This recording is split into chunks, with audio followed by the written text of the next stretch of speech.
On today's day-to-day, we're going to talk a little bit about my angelfish nursery.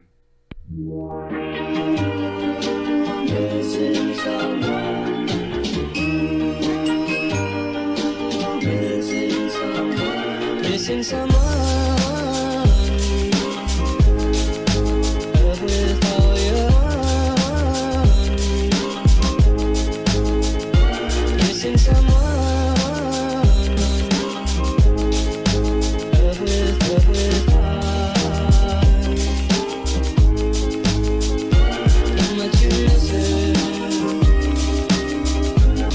And you deserve. And you deserve.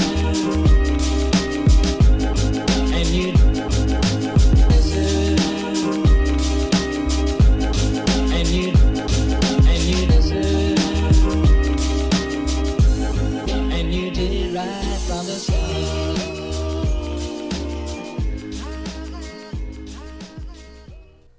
So on today's day-to-day, I want to talk about the importance of having some type of plant life in your nursery for your baby fish. Whether it's angelfish, guppies, or any other type of fish, plants are very important. What I go ahead and do as soon as the baby angels start eating, I add plant life into the tank.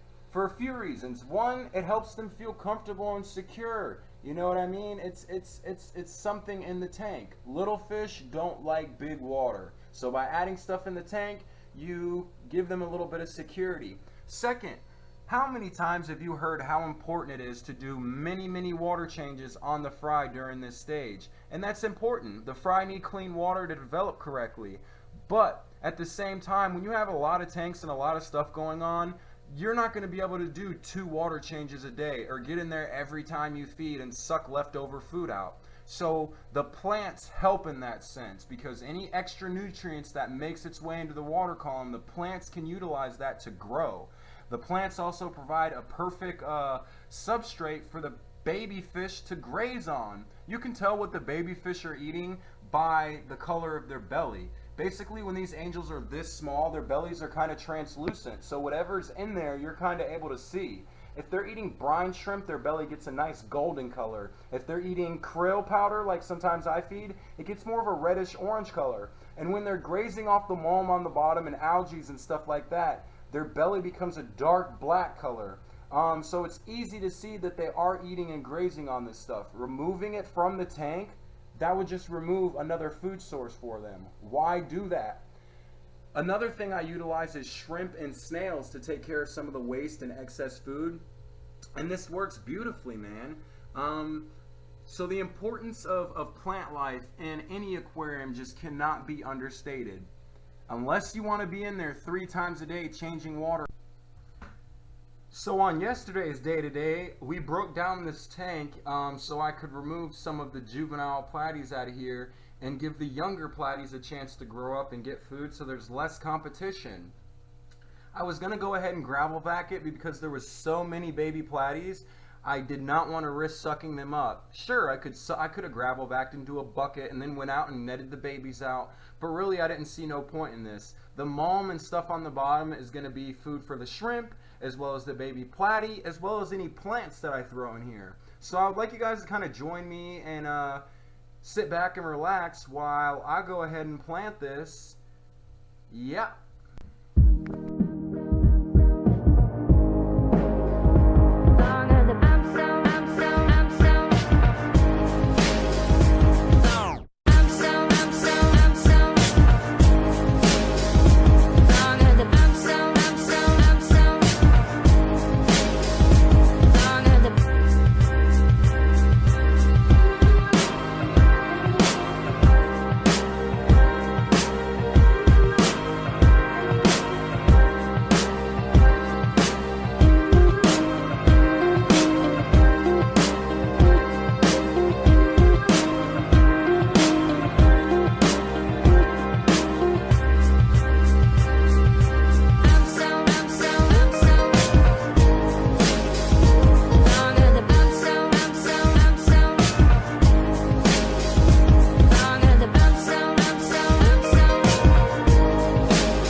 So the goal here, I hope I didn't trick anyone or no one was under any false pretenses that I'm the world's best aquascaper and I was going to make some beautiful aquascape, because really I'm not, and I can't, and I probably never will.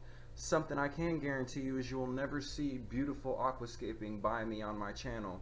What I needed to do with this tank was overhaul it, get the algae out, get the platies out, the juvenile platies out, and I kind of want to see what was going on with my shrimp colony, how my shrimp were doing. So by doing this, I can actually see into the tank more. The algae's gone, the water looks better, I got those platies out. Now I can work on raising this next generation of platies up. Look how cute they are, y'all. Look how damn cute that platy is. So I can work on raising these guys up, and I can grow these plants back out.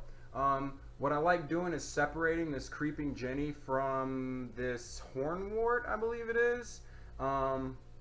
So I got the hornwort on one side, creeping Jenny on the other side, and I keep them kind of separated. That way when I have to go back through and re-clean, it's kind of easier and I don't have to pick through craziness.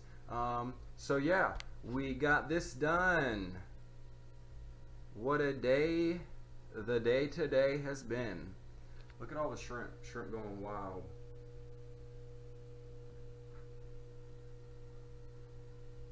Just shrimp just shrimping around, swimming every which way. What I've noticed is when they tend to go crazy like this and just all swim and swarm, that's usually when there's going to be some breeding going on, and the females will be all, looks like just about all the females I have saddles, so they'll probably be buried up soon, and they kind of swarm like this.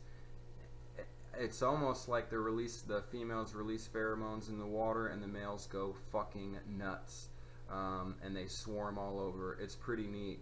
I had to restart my colony with about 10 shrimp. Thankfully I gave family members my shrimp, so I was able to go back and get shrimp, but it's just really funny that I started with 10 shrimp, and now I've got all these damn shrimp everywhere. Also, if you can look, there's a bunch of different grades in there, from fire reds to bottom of the barrel. So I'll have to go back in and work and cull and work on getting my fire reds back. But it is what it is, and that's for day to day.